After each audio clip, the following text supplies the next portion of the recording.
Former Secretary of State Hillary Rodham Clinton, who has been behind closed doors in a deposition with the House Oversight Committee at the Chappaqua Performing Arts Center since about 11:20 this morning, is expected to exit and head to the podium and perhaps field some questions about the substance of that 6.5-hour deposition. Breaks were taken, but she has been with the Oversight Committee today with Democrats and Republicans on that committee. News that has been released since she's been in there includes a photo that was taken and released by Lauren Boebert. Reports that they had turned to asking her questions about UFOs. Here she is, Hillary Clinton. Good evening. Well, I have just finished testifying. I answered every one of their questions as fully as I could, based on what I knew, and what I knew is what I said in my statement this morning. I never met Jeffrey Epstein, never had any connection or communication with him. I knew Ghislaine Maxwell casually as an acquaintance, but whatever they asked me, I did my very best to respond. It was disappointing that they refused to hold a public hearing, so I wouldn't have to be out here characterizing it for you. You could have seen it for yourself. We had asked for that. We think it would have been better for the committee and its efforts to gather whatever information they are seeking. We had a bit of a challenge in the beginning because we had agreed upon rules based on the fact it was going to be a closed hearing at their demand, and one of the members violated that rule, which was very upsetting because it suggested that they might violate other of our agreements. So we had to cease the hearing for a period of time until we could get assurances that no rules would be broken going forward, and we returned to answer questions repetitively, literally over and over again. I don't know how many times I had to say I did not know Jeffrey Epstein. I never went to his island. I never went to his homes. I never went to his offices. So it's on the record numerous times. It then got, at the end, quite unusual because I started being asked about UFOs and a series of questions about Pizzagate, one of the most vile, bogus conspiracy theories that was propagated on the internet, that was serving as the basis of a member's questions to me.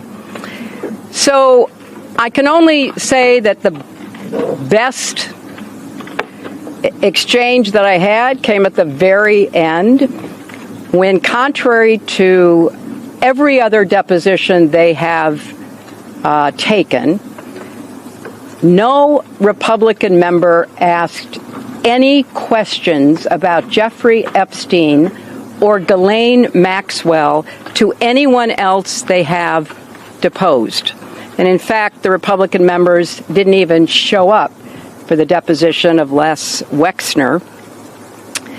And when I said that, I had to point out that the only questions that any Republican member asked of any of the people they deposed was of former Attorney General Bill Barr, when Chairman Comer asked him about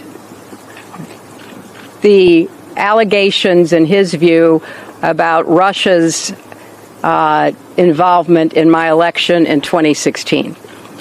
So at the very end of this hearing, after I made that point, I want to commend Chairman Comer for raising a series of significant questions that I responded to about the nature of the investigation and the areas that I thought should be explored.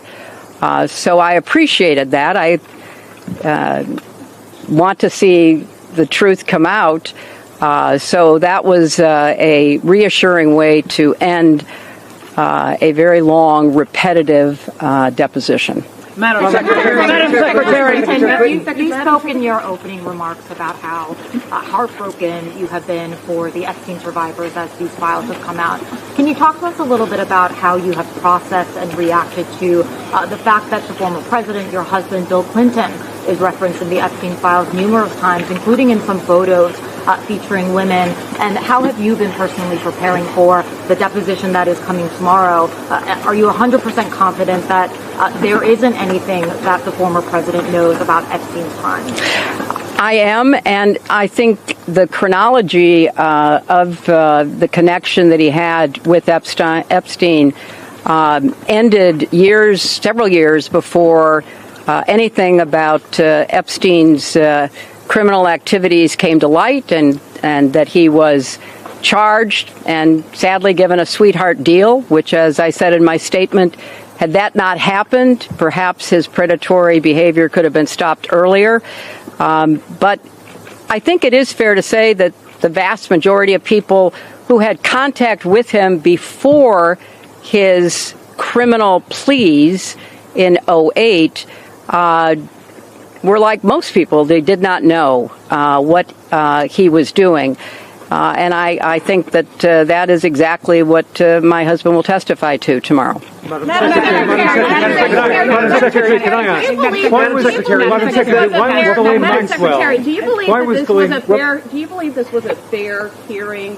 And do you still want to testify publicly, even though you gave this deposition? Oh, I'm not going to do it again. They had a chance to do it in public, and I wish they had done it in public. And I think they're making the wrong decision, avoiding doing it in public. I thought it was very repetitive. I thought that they asked literally the same questions over and over again, which didn't seem to me to be very productive. And then, as I said, toward the end, there were other questions that were totally off subject. So if they are going to fulfill their responsibilities to literally investigate the investigations, which is what they originally said was the scope of their work, I think they could have spent the day more productively. Madam Secretary, can I ask? James Matthews from Sky News. Can I ask, why was Ghislaine Maxwell invited to your daughter Chelsea Clinton's wedding in 2010? She'd already been mentioned in a civil lawsuit by Virginia Giuffre before that. Jeffrey Epstein had already been convicted before that. She came as the plus one, the guest of someone who was invited. Thank you, everybody. Thank you all. Husband in the hot tub in the swimming pool. What message does it say that I don't know when the video will be out. I don't know when the transcript will be out. We've asked that they be out as quickly as possible, and then you can see everything. Thank you. We heard from Bill Gates concerns about Epstein trying to blackmail him. Hillary Clinton describing today's deposition in her own words. Interesting color there about how it ended with some questions about 2016. Yeah, look, I think so much of what we've discussed on this show and what America has been discussing seemingly endlessly is because we're constantly relitigating 2016. Trump still throws tantrums in almost every press conference about the intelligence community's assessment that Russia interfered on his behalf. He has somehow rewritten history and painted the Mueller investigation as a, quote, hoax, despite the fact that almost everybody from his circle who was charged either pled guilty or was convicted, oftentimes of lying to Congress or lying to federal agents. This is a wound that will never heal for him, and rightly so, because it does call the legitimacy of his initial election into question. Hillary Clinton describing her relationship with Ghislaine Maxwell as, quote, casual, and saying that she was at her daughter's wedding because she was the plus one of an invited guest. Yeah, I got to tell you, when she walked out, having worked for her, when she walked out, I could tell. I was like, yeah, she's tired of people playing in her face. And she's ready. She was ready for the BS that was coming. I take her at her word, and we should, that she wanted this in public. She said that she wanted it in public because she doesn't want it to be. She's asked for it to be released because she doesn't want it to be a circus. For that reason, that there are legitimate concerns that people should have because they're victims here. And if you have this kind of conversation behind closed doors, then they're going to come out and spin it any way they want. But she wants to be able to stand up for those victims, and she consistently says that. But then if it goes into the UFOs and Pizzagate, it's Benghazi all over again. That 11 hours or whatever it was, where she's like, give me a good, reasonable question, so let's get to the bottom of it. And I gather she did not get that today.